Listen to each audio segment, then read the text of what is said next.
Kahit tuluyan ng humina itong si Bagyong Salome, maganda pa rin po sa posibleng pag-ulan hanggang sa weekend. Base po sa rainfall forecast ng Metro Weather, ilang panig ng Southern Luzon, ng Visayas at ng Mindanao ang posibleng makaranas ng light to moderate rains ngayong umaga, pati bukas ng umaga at sa linggo.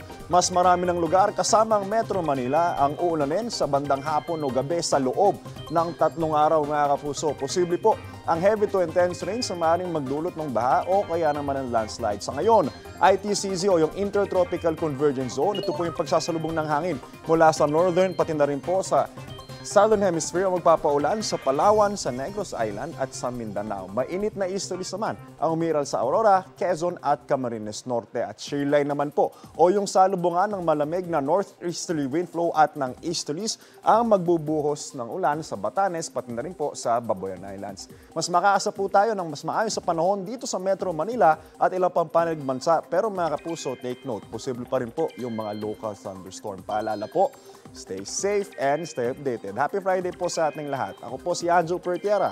Know the weather before you go. Parang Mark Safe lagi. Mga kapuso. Kapuso, huwag magpapahuli sa latest news and updates. Mag-iuna ka sa balita at mag-subscribe sa YouTube channel ng GMA Integrated News.